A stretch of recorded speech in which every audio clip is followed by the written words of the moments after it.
Good afternoon. कैसे हैं आप सब? स्वागत है आपका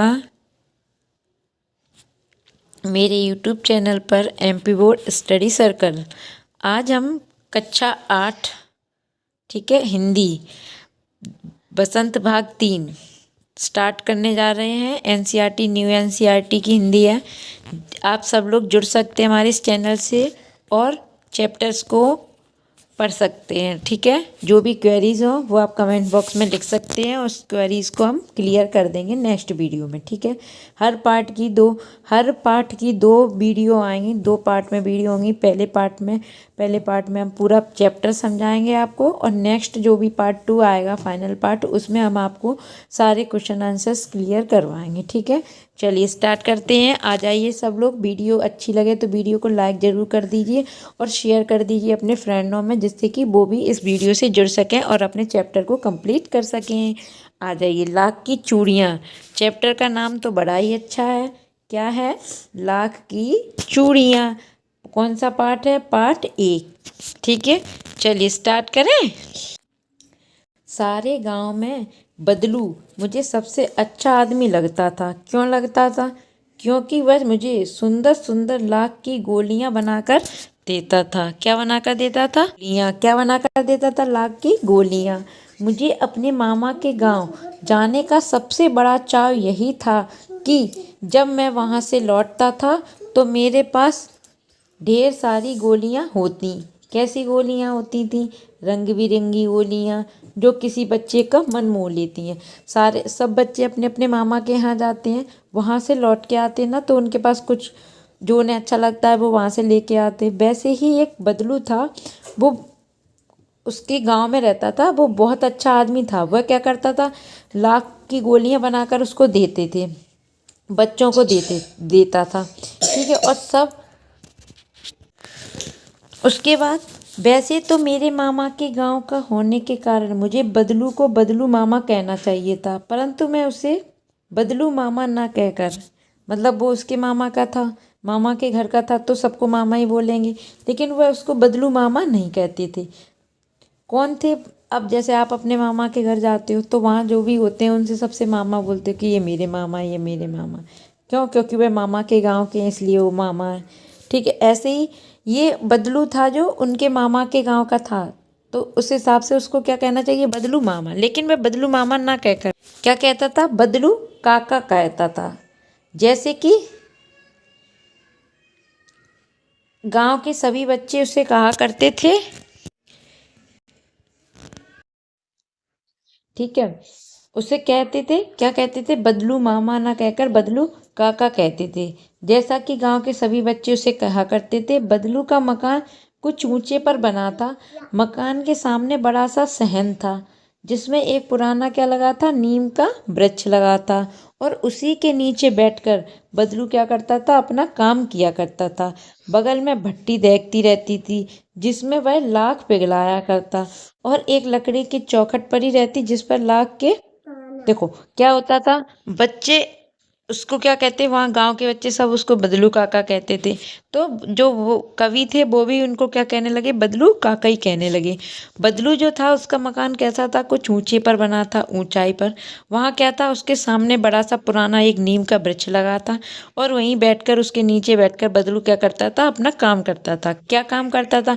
बगल में भट्टी देखती थी, मतलब जो आँच होती है, आग जलती है भट्टी, उसमें क्या करता था? वह लाख पिघलाता था, और वो लाख पिघलाकर वह उसको, अब लाख सामने एक लकड़ी की चौखट पड़ी रहती थी जिस पर लाख के मुलायम होने पर वह उसे क्या करता था? सलाख के सामने पतला करके चूड़ी का आकार दे देता था। पास में 4-6 विभिन्न क्या थी आकार की बेलन नुमा मुंगेरियां रखी थी, जो क्या करती थी? आगे से कुछ पतली और पीछे से कैसी होती थी? मोटी होती थी। लाख की चूड़ी का आकार देखकर वह उन्हें मुंगेरियों पर चढ़ाकर गोल और चिकना बनाता, और तब एक एक कर पूरे हाथ की चूड़ियां बना चुकने के पश्चात वह उन पर रंग करता। ये आप लोग, जो आप लोगों की मम्मियाँ हैं ना, वो क्या पहनती हैं, चूड़ियाँ पहनती है। तो उनके जो चूड़ियों के अंदर होती है ना, लाख भर दी जाती है। लाख पेड़ से होती है। तो पेड़ क्या किया जाता है, इसको पहले भट्टी में पिघलाया जाता है, फिर पिघलाकर उनकी क्या कर दी जाती है, जब वो मुलायम हो जाती हैं फिर उन्हें चूड़ी का आकार देती हैं। और उनमें 4-6 विभिन्न आकार की क्या होती हैं, मुंगेरियाँ रखी रहती हैं, बेलन नुमा, जैसे बेलन होता है ना, उसके आकार की रखी रहती हैं। उनकी जैसे कुछ पतली होती हैं और पीछे से कैसी होंगी, आगे से पतली होंगी, पीछे से मोटी होंगी। उन्हें चूड़ी का आकार देकर उन पर क्या करते थे, इन मुंगेरियों को चढ़ा देते थे और इससे गोल और उनको चिकना बनाते थे। फिर एक एक करके उनके पूरे हाथ की चूड़ियाँ बना लेते, फिर उन पर कलर करते, रंग करते। बदलू यह कार्य सदा ही एक मचिए पर बैठकर किया करता था। एक मचिया मतलब जो लकड़ी का एक पट्टा टाइप का होता है ना, लकड़ी का, गांव में देखा होता है ना, वो लकड़ियों का होता है, छोटे छोटे से, उन पर बैठकर करता, जो बहुत ही पुरानी थी। बगल में ही उसका हुक्का रखा था, जिससे क्या करता, वह बीच बीच में पीता रहता। गांव में मेरा दोपहर का समय अधिकतर बदलू के पास बीतता। मतलब जो वो थे, वो क्या करता था, हर वक्त बस वहीं रहता था, बदलू के पास ही बैठा रहता था। वो देखता रहता था कि ये क्या कर रहा है। वह मुझे लला लला कहता, क्या कहता था, लला लला कहा करता था। और वह मेरे पहुंचते ही मेरे लिए तुरंत एक मचिया मंगा देता, मतलब बैठने के लिए खाट सी छोटी सी मंगा देता, और घंटों बैठे बैठे चूड़ियाँ बनाते हुए देखता रहता। लगभग रोज ही वह क्या करता, 4-6 चूड़ियाँ बनाता। पूरा जोड़ा बना लेने पर फिर क्या करता, उससे बेलन पर चढ़ाकर कुछ क्षण चुपचाप देखता, मानो वह बेलन ना होकर क्या है, किसी नववधू की कलाइयाँ, नववधू माने जो नई बहू होती है उनकी कलाइयाँ, मतलब हाथों। ठीक है, आगे चलते हैं। बदलू क्या था, मनिहार। मनिहार का मतलब क्या होता है, मनिहार चूड़ियाँ जो बेचने आते हैं ना, उनको मनिहार बोलते हैं। चूड़ियाँ बनाना उनका पैतृक पैसा था। पैतृक पेशा मतलब जो उनके दादा और पापा जी जो भी थे वो करते थे, अब वो करने लगा। पैतृक माने जो पुराना व्यवसाय होता है, उनके दादा परदादा सब यही काम करते थे बदलू के। और वास्तव में क्या था, वह बहुत ही सुंदर चूड़ियाँ बनाता। उसकी बनाई चूड़ियों की खपत भी बहुत थी। उस गांव में तो सभी स्त्रियां उसकी बनाई हुई चूड़ियां पहनती ही थीं। आसपास के गांव के लोग भी उसकी चूड़ियां ले जाते, परंतु वह कभी भी चूड़ियों को पैसों से नहीं बेचता था। उसका अभी तक वस्तु विनिमय का तरीका था। वस्तु विनिमय मतलब किसी चीज के बदले चीज, वस्तु के बदले वस्तु। वह पैसों से चीज नहीं बेचता था, चूड़ियां पैसों से नहीं देता था वो। और लोग अनाज के बदले चूड़ियां ले जाते थे। बदलू स्वभाव से बहुत सीधा था, कभी भी उसे किसी से झगड़ते नहीं देखा था। हाँ, कभी शादी ब्याह के अवसर होते तो जिद पकड़ जाता था, जीवन भर चाहे कोई उससे मुफ्त चूड़ियां ले जाए, मतलब फ्री में भी कभी कभी कोई कोई चूड़ियां ले जाता था। परंतु विवाह के अवसर पर वह सारी कसर निकाल लेता था कि इसका विवाह, अब तो मैं इससे अच्छे पैसे लूंगा। मतलब पैसे तो लेता ही नहीं था, वस्तु लेना, वस्तु विनिमय करता था। आखिर सुहाग के जोड़े का महत्व ही और होता है। मुझे याद है मेरे मामा के यहाँ किसी लड़की के विवाह पर जरा सी किसी बात पर बिगड़ गया था, और फिर उसको मनाने में लोहे लग गए थे। मतलब बहुत सारे लोग लग गए थे, लेकिन फिर भी नहीं माना। विवाह में इसी जोड़े का मूल्य इतना बढ़ जाता है कि उसके लिए उसकी घरवाली को सारे वस्त्र मिलते, ढेरों अनाज मिलता, और उसके लिए पगड़ी मिलती, और रुपए जो मिलते सो अलग। मतलब विवाह में क्या होता था, जब वो चूड़ी देने जाता था किसी के विवाह में, तो क्या क्या मिलता था, उसकी घरवाली जो उसकी पत्नी थी उसको वस्त्र मिलते थे, ढेरों अनाज भी मिलता था, और उसको पगड़ी मिलती थी, और जो भी रुपए होते थे वो अलग मिलते थे। यदि संसार में बदलू को किसी बात से चिढ़ थी तो वह थी कांच की चूड़ियां से। कांच की चूड़ियां उसे अच्छी नहीं लगती थी। यदि किसी भी स्त्री के हाथ से उसे कांच की चूड़ियां यदि किसी भी स्त्री के हाथों में उसे कांच की चूड़ियां दिख जाती थी तो वह अंदर ही अंदर कुढ़ उठता, और कभी कभी तो 2-4 बातें भी सुना देता। मतलब उसे कांच की चूड़ियां नहीं दिखनी अच्छी लगती थी, वह उससे सबसे ज्यादा नफरत करता था, कांच की चूड़ियां। मुझसे तो वह घंटों बातें किया करता, कभी मेरी पढ़ाई के बारे में पूछता, कभी मेरे घर के बारे में, और कभी यूं ही शहर के जीवन के बारे में पूछ लेता था। मैं उससे कहता कि शहर में सब कांच की चूड़ियां पहनते हैं, तो वह उत्तर देता कि शहर की बात है और है लला, वहाँ तो सभी कुछ होता है। वहाँ तो औरतें अपने मर्द का हाथ, मर्द मतलब पकड़कर सड़कों पर घूमती भी हैं, और फिर उनकी कलाइयाँ नाजुक होती हैं ना, तो लाख की चूड़ियाँ पहने तो मोच ना आ जाए।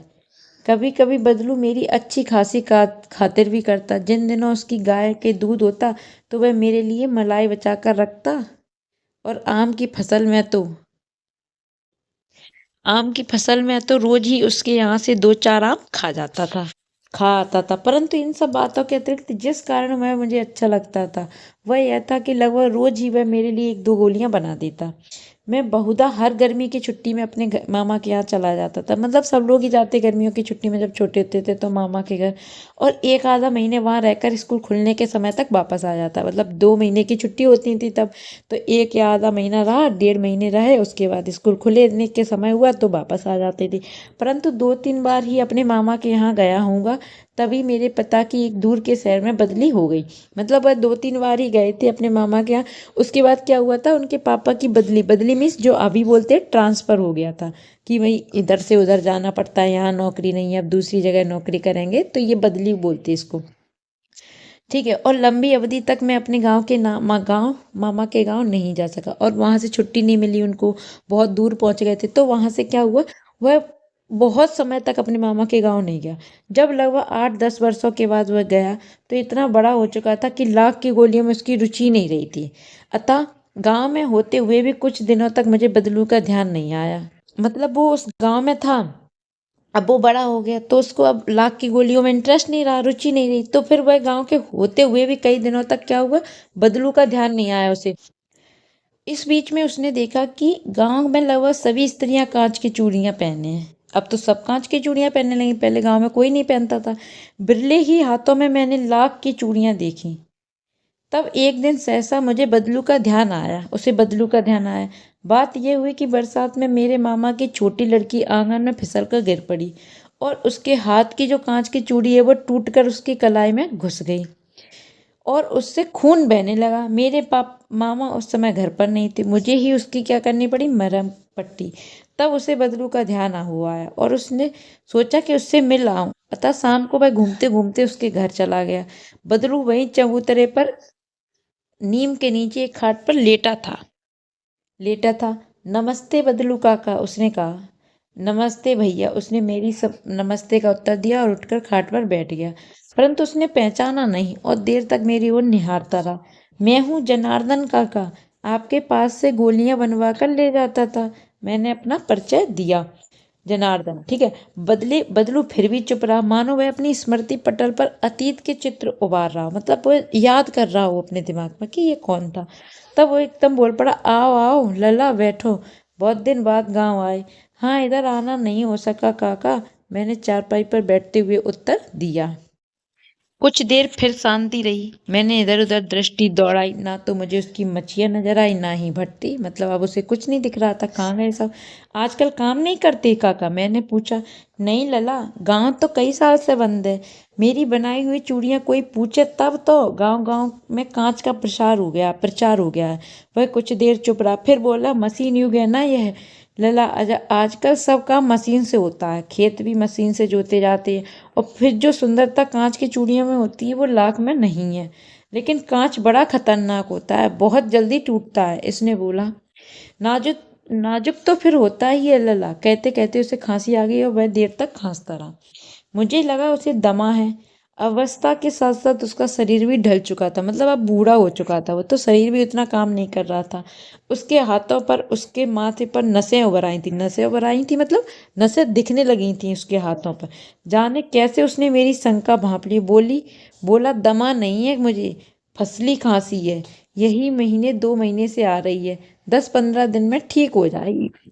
उसने बोला क्या, कि ऐसी खांसी है, फसली खांसी है, 2-3 महीने से आ रही है और 15 दिन में ठीक हो जाएगी। ये वह कौन बोला, बदलू। मैं चुप रहा, मुझे लगा उसके अंदर कोई बहुत बड़ी व्यथा छिपी है।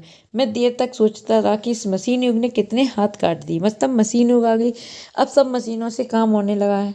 ठीक है, तो इससे जो मजदूर हैं, जो लोग अपना काम कर रहे थे, जिनके पास मशीन खरीदने के पैसे नहीं है, वो अपने हाथों से सामान बेचते थे बना बना के।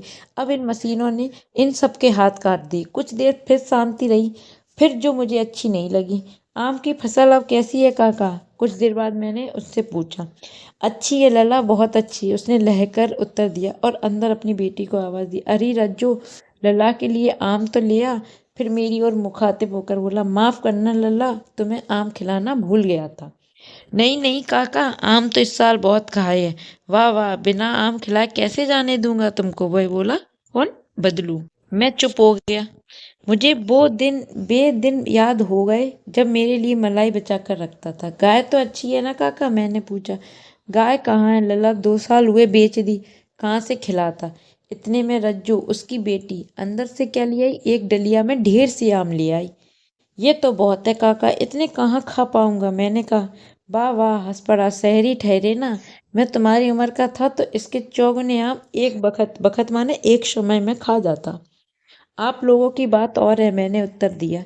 अच्छा बेटी, लला को 4-5 आम छांट कर दे दो, सिंदूरी वाले देना। देखो लला कैसी है, इसी साल ये पेड़ तैयार हुआ है। रज्जू ने 4-5 आम अंजलि में लेकर मेरी ओर बढ़ा दिए। आम लेने के लिए मैंने हाथ बढ़ाया तो मेरी निगाह एक क्षण के लिए उसके हाथों पर ठिठक गई। गोरी गोरी कलाइयों पर लाख की चूड़ियां बहुत ही फब रही थी माने जच रही थी, अच्छी लग रही थी। बदलू ने मेरी दृष्टि देख ली और बोल पड़ा, यही आखिरी जोड़ा बनाया था जमींदार साहब की बेटी के विवाह पर। 10 आने पैसे मुझको दे रहे थे, मैंने जोड़ा नहीं दिया, कहा शहर से ले आओ। मैंने आम ले लिए और खाकर थोड़ी देर पश्चात चला आया। मुझे प्रसन्नता हुई कि बदलू ने हार कर भी हार नहीं मानी। उसका व्यक्तित्व कांच की चूड़ियों जैसा न था कि आसानी से टूट जाए। ये लिखा है किसने, कामता नाथ जी ने इस चैप्टर को लिखा है। तो ये कामता नाथ जी हैं, ये खुद ही अपनी कहानी बता रहे हैं कि वो ऐसे ऐसे गए थे। इन्होंने अपनी लेख लिखा है, ठीक है, लाख की चूड़ियों के ऊपर। जो लाख की चूड़ियाँ पहले गांव में बनती थी, लेकिन मशीनी युग के कारण अब किससे कांच की चूड़ियाँ बनने लगी, जो हमारे लिए कैसी होती है, खतरनाक भी होती है। कभी टूट जाए तो कांच बैठ जाता है, लेकिन लाख की चूड़ियों से कभी हमारे लिए खतरा नहीं होता है, ठीक है। तो कैसा लगा चैप्टर, इसके आगे क्वेश्चन आंसर इसके कल सॉल्व करेंगे, ठीक है। वीडियो कैसी लगी, वीडियो को लाइक करें, चैनल को सब्सक्राइब करें। मिलते हैं नेक्स्ट वीडियो में। वीडियो को शेयर जरूर करना, सब्सक्राइब जरूर करना चैनल, ठीक है। Bye bye.